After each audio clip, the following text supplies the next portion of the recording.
Good morning, students. Welcome again to your science class, 7th class. We are still reading about your 9th chapter in science, which is soil, and we are going to read about a new topic in this chapter, which is soil profile, मृदा परिच्छेदिका. ठीक है, soil profile कैसी होती है? Soil is composed of distinct layers. Soil जो है वो विभिन्न परतों से मिलकर बनी होती है.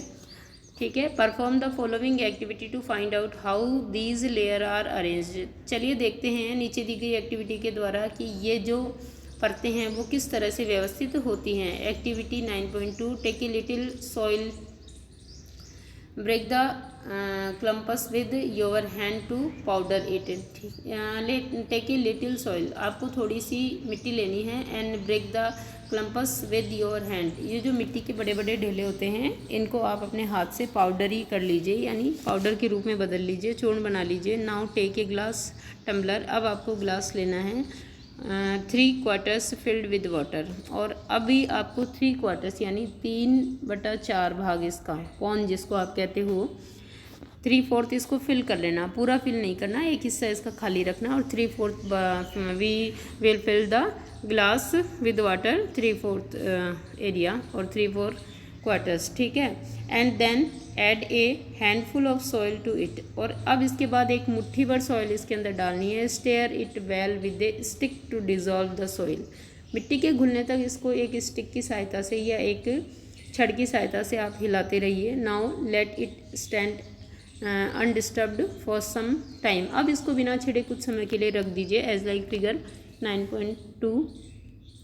आफ्टरवर्ड्स, इसके बाद ऑब्जर्व इट, इसको देखिए. And answer the following questions, और नीचे दिए गए आंसर्स दीजिए, आप क्वेश्चन के आंसर दीजिए. देखिए, when we dissolve the soil in water then it converted into different layers which is different in colors or in minerals quantity.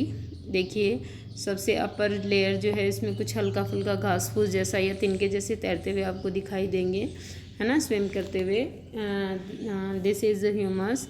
And the next layer of water, next of water clay, and next of clay sand, and last और bottom layer is gravel, बजरी जिसको कहते हैं. layers of soil हैं ये. do you see layers of particles of different size in the glass tumbler? yes, we will see, we have seen the different size of particles in these layers. देखिए यहाँ पर gravel के जो particles हैं वो बड़े हैं, सैंड के उससे छोटे हैं, क्ले के जो हैं और छोटे हैं. ठीक है. इस तरह से हमने देखा कि डिफरेंट पार्टिकल्स से अलग अलग लेयर बन गई है. Draw a diagram showing this layers, आप जो है वो एक डायग्राम बनाइए इन परतों को दिखाते हुए. Are there some dead rotting leaves and animals remaining floating on water? Yes, सबसे ऊपरी परत में जो है वो जंतुओं के या पेड़ पौधों के मृत और सड़े गले अवशेष तैरते हुए दिखाई देंगे. Are there some dead rotting leaves और animal remaining? Yes, of course. The rotting dead matter in the soil is called humus. ठीक है. You can carry out the definition of humus from here कि the rotting dead matter in the soil, मृत और सड़े गले पदार्थ जो मिट्टी की सतह के ऊपर पाए जाते हैं, ऊपरी सतह में पाए जाते हैं, which is called humus, इसको humus कहते हैं. You probably know that the soil is formed by the breaking down of rocks by the action of wind, water and climate. आप जानते हैं कि चट्टानों के टूटने से क्लाइमेट के द्वारा, वाटर और वाइंड हवा और पानी, और क्लाइमेट के द्वारा चट्टानों के टूटने से सॉइल बनती है. This process is called weathering, और इस प्रोसेस को हम लोग क्या कहते हैं? मिट्टी का बनना कहते हैं, सॉइल निर्माण कहते हैं, या वेदरिंग कहते हैं. The nature of any soil depends upon the rocks from which it has been formed and the type of vegetation that grows in it. जो मिट्टी का प्रकार होता है वो इस बात पर निर्भर करता है कि किस तरह की रॉक्स से वो बनी है, किस तरह की चट्टानों से ये मिट्टी बनी है ना. तो the nature of any soil is depends upon the rocks from which it has been formed, किससे बनी है, किस तरह की रॉक से बनी है. And other factor on which depend the nature of soil which is the vegetation of a fix area, वहाँ की वनस्पति किस तरह की है, किस तरह के पौधे उसमें उगते हैं. A vertical section through different layers of the soil is called the soil profile. देखिए खड़ी काट, विभिन्न परतों से गुजरती हुई खड़ी काट, है ना, 90 डिग्री एंगल में, या एक खड़ी काट जो है वर्टिकल सेक्शन, वो क्या कहलाता है, सॉइल प्रोफाइल कहलाता है। ईच लेयर डिफर्स इन फील टेक्सचर। प्रत्येक परत जो है वो टेक्सचर में अलग अलग होती है, कलर अलग अलग होता है उनका, डेप्थ गहराई अलग अलग होती है, और केमिकल कंपोजिशन यानी रासायनिक संगठन भी अलग अलग होता है। These layers are referred to as horizons. और ये जो है वो विभिन्न संस्तर स्थितियाँ कहलाती है। ये जो विभिन्न परतें हैं ये विभिन्न संस्तर स्थितियाँ कहलाती है। यहाँ देखिए it's a diagram of soil profile. जो सबसे अपर लेयर है वो है ए हॉरिजॉन, बी जो है उसके नीचे जो है बी हॉरिजॉन, उसके नीचे सी हॉरिजॉन है जिसमें कुछ पार्टिकल्स ऑफ स्टोन हैं, और नीचे सबसे नीचे बेड रॉक्स हैं यानी आधारी चट्टानें हैं। तो we usually see the top surface of the soil. हम लोग लगभग जो है वो मिट्टी की ऊपरी परत ही देख पाते हैं या ऊपरी परत को ही देखते हैं, not the layers below it. इसके नीचे की परतें नहीं दिखाई देती है। If you look at the sides of a recently dug ditch, अगर हम लोग ताज़ा खोदे गए खड्डे के पार्श्व भाग से देखें तो we can see the inner layers of the soil. तो हम जो है वो मिट्टी की अंदर की लेयर्स को देख सकते हैं, अंदर की लेयर को भी देख सकते हैं, ठीक है। The soil to such a view enables us to observe the soil profile at that place. Soil profile can also be seen while digging a well or laying the foundation of a building. जब एक building बन रही हो तो उसकी जब नींव खोदी जाती है, laying the foundation of A building, जब एक बिल्डिंग की नींव खोदी जा रही हो या एक खड्डा खोदा जा रहा हो, कुआं खोदा जा रहा हो, तब भी हम लोग सॉइल प्रोफाइल को देख सकते हैं। It can also be seen at the sides of road on a hill.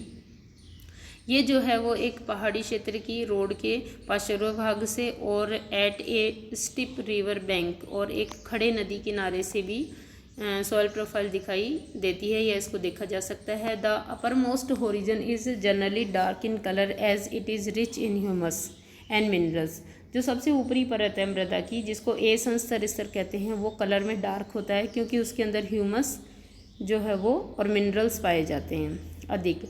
The humus makes the soil fertile, और ह्यूमस जो है वो क्या करता है, humus makes the soil fertile, मिट्टी को उपजाऊ बनाता है, and provides nutrients to growing plants, और उगते हुए पौधों को क्या करता है, जो पौधे उसमें उगे उनको पोषक पदार्थ प्रदान करता है। This layer is generally soft, ये लेयर जो है सबसे ऊपरी अपर लेयर सॉफ्ट होती है, पोरस यानी छिद्र युक्त होती है, इसके अंदर स्पेस होते हैं, and can retain more water. It is called the top soil और ए होरिजन, और ये अधिक जल अवशोषण करने वाली या धारण करने वाली होती है। इसको सबसे ऊपरी स्तर या ए होरिजॉन या ए संस्तर स्थिति कहा जाता है। This provide shelter for many living organism such as worms, rodents, moles and beetles, ठीक है। ये जो है अभी मैंने जो नाम लिए हैं आपको, रोडेंटस, वॉर्म्स, मोल्स एंड बिटल्स, इनको आवास प्रदान करती है क्योंकि ये सब बिल बनाकर इसी में रहते हैं बच्चों, ये सब ऑर्गेनिज्म हैं। The roots of small plants are embedded entirely in the top soil, और जो छोटे छोटे पौधे हैं उनकी जड़ें जो है वो टॉप सॉइल तक ही सीमित रहती है यानी इसी में एंटायर रहती है। The next layer has a lesser amount of humus but more of minerals. इसके नीचे वाली जो परत है उसके अंदर ह्यूमस की कमी होती है लेकिन मिनरल्स अधिक होते हैं। This layer is generally harder and more compact and is called the B horizon और द मिडिल लेयर। ये जो है वो लगभग कठोर होती है और अधिक सघन होती है, ठीक है। इसको बी होरिजन यानी बी संस्तर स्तर या मध्य स्तर कहते हैं। The third layer is the C horizon, जो तीसरी स्तर है वो सी होरिजन यानी सी संस्तर स्थिति कहलाती है। Which is made up of small lumps of rocks, जो चट्टानों के छोटे छोटे पत्थरों या भागों से बनी होती है। विद क्रैक्स, दरारों के साथ, and crevices below. This layer is the bed rock, और इस रॉक के नीचे जो है वो आधारी चट्टानें हैं। Which is hard and difficult to dig with a spade, और इनको जो है वो खोदना, इस लेयर को खोदना जो है बहुत ही कठिन होता है, फावड़े से खोदना बहुत कठिन होता है। तो students, you will draw the soil profile diagram and you will explain the parts of और horizons of soil profile as today's homework. Okay students.